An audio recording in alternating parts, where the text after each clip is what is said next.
Hi, my name is Jim and I was retired. This week I'm going to return to a topic from one of my earliest videos. How much is enough? It's a question everyone on the cusp of retirement asks. Now, I'm in my 8th year of a DIY retirement and I'm still retired. But the question still lingers. Do I have enough? Stay tuned and I'll explore some quick ways to tell.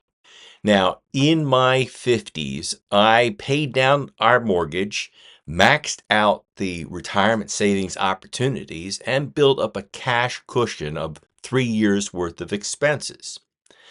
Now, I would occasionally look at my IRA and 401k balances, but I didn't have a formal financial plan for retirement.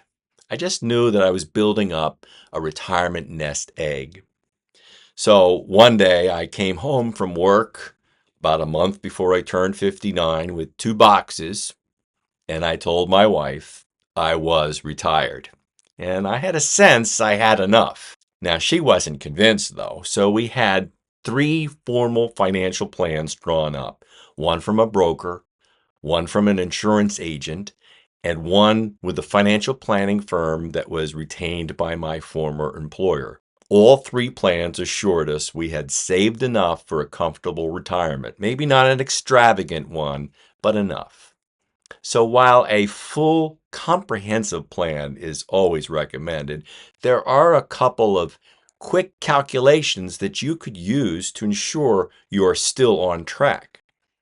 Now, all of these are simpler than new retirement, which I recommended here as a financial plan in a box. And if you want a DIY retirement plan, I strongly encourage you to go through the detailed planning in that model.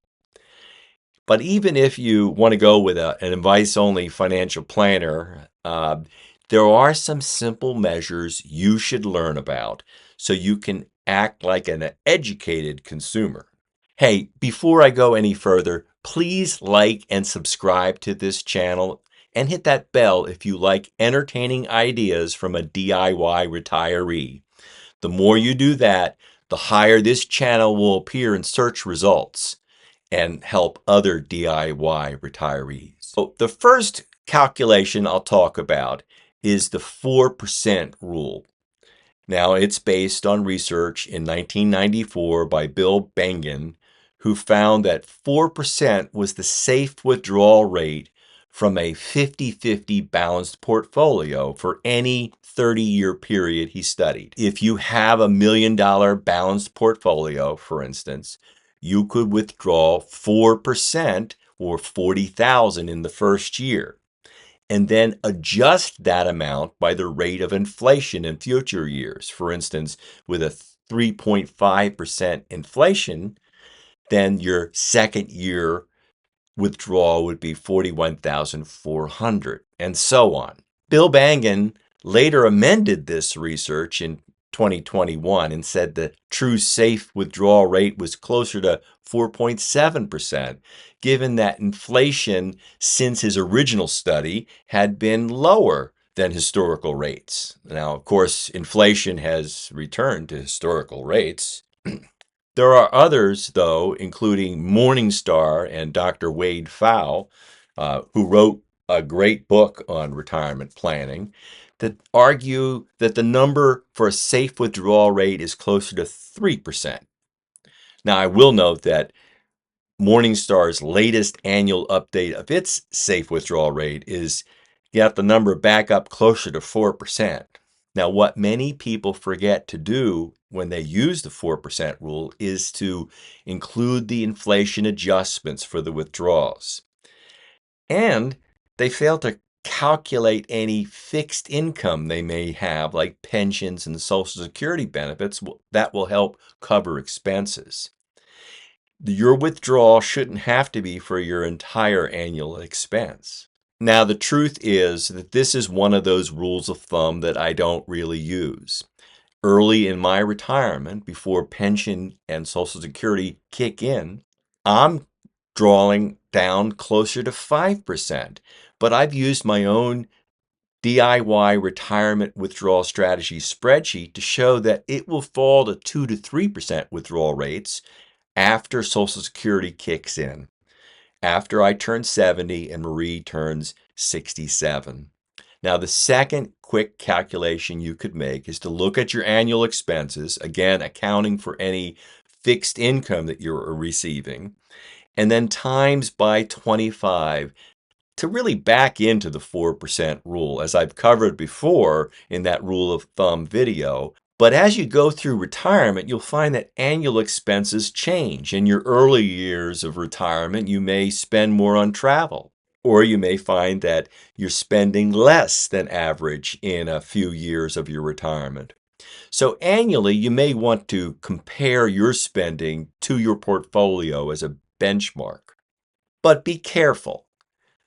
Say you are currently spending $95,000 a year in annual expenses, and then you subtract the $25,000 that you're currently receiving in a pension, and that will leave you with $70,000 that's needed to withdraw from the portfolio. Now, if you times that by 25, you get $1.75 million for your portfolio. Is that you? Well, if not, maybe you should look at the expenses amount. Is it changing over time? Are you pre-Medicare and expect to spend less once you begin Medicare in a few years? Are you finishing up paying for the mortgage in retirement and expect a few more years of that level and then it will go down after the mortgage is paid off? Or have you let expenses creep up and you need to trim some fat from the budget? And is 25 the right number for the years you are in retirement? I mean, if you are 4 years into retirement, should it be 21 instead of 25? The third way to calculate if you have enough is not a simple number like the previous two. It's called a funded ratio. Now, I learned this from the work of Dr. Wade Pfau and his fellow retirement researchers. Now, Mike Piper, who gives us the open Social Security .org engine, by the way, he has his own version of a funded ratio. And I'll put links to all of that in the notes below. In all of these cases, you're essentially looking at a present value of your retirement assets, including your future income, and the present value of your liabilities for the length of your retirement years. Let's look at Mike Piper's version first. Now, he, in his article, has a download you could make, and I've opened it up and adapted it into numbers. The formulas translate easily, so this should be very familiar to you in Sheets or Excel as well. The first entry to make is a conservative value for your real discount rate. And here I'm using, as Mike Piper suggests, the yield on the 10-year TIPS. And then I've entered the known income, starting with that $25,000 pension for the next 5 years until Social Security starts for this sample couple. And then in 2028, Social Security is added, followed by the spousal benefits the following year. In this spreadsheet, everything is entered in today's dollars. So I bring that $95,000 in expenses down the length of the spreadsheet for 30 years until the older spouse turns 95. At the bottom of Mike Piper's simple spreadsheet, he uses the NPV formula to find the present value of the income and expenses. Then he compares those two numbers to arrive at a 157% funded ratio. And that's a pretty simple way of calculating the funded ratio. I will tell you that Wade Pfau's formula is a little bit more complex, including separate net present values for each of the future income sources, as well as for your assets and liabilities. I encourage you to read his work in the article that I've linked below, or go out and get his handbook for planning your own retirement. Now, I've adapted that approach in my sample DIY retirement withdrawal strategy spreadsheet. And I've used this page with inputs to input your Social Security choices, your pensions, your inflation, and your expected low-risk interest as the discount rate. Then these entries are used in this section in the overview dashboard to provide a present value of Social Security, the spousal benefits, the pension, and your current retirement assets. Then you calculate the present value of liabilities, including the expenses and your average annual taxes that you expect with the withdrawals that you're planning, to give you a total present value of liabilities. Then you can compare those two numbers and you get a current funded ratio of 134%. Now here, I'll show you the formula for one of those present value calculations. Note that this is the PV calculation, not an NPV. So I'm not using columns in a spreadsheet. I'm using those entries for the inflation, the years, 95 minus your current age, and the average expenses for this entry. Now, the fourth approach to see if you have enough is to run your numbers through a Monte Carlo simulation. Now, one of the easiest places to do a Monte Carlo simulation is out here on Portfolio Visualizer with their Monte Carlo simulation.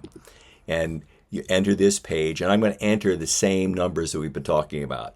A portfolio of 1.5 million, withdrawal amount of $70,000, accounting for the fixed income of a small pension to start.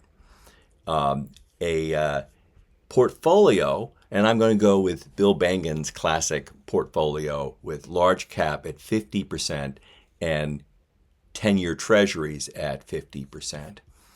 And then you're going to run the simulation. Now, as you can see out here, the 10th percentile, you run out of money in the 26th year. But for the 25th, 50th, 75th, and 90th percentiles, you're all in great shape throughout the 30 years of retirement.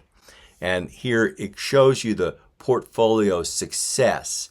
And an 84 is a B, right? So it's pretty good. Now, each of these simple calculations has its limitations, including the Monte Carlo engine. But it doesn't hurt to spin the wheel and see if you're coming up craps.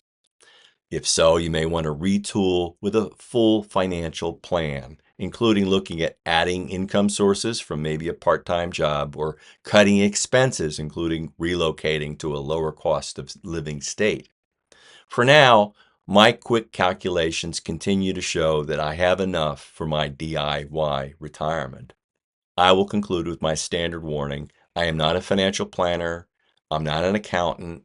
I'm not a financial guru. I have no initials after my name like a Ph.D. So take these as entertaining ideas from one educated consumer to another. Always do your own due diligence and seek out a professional if you need one. See ya.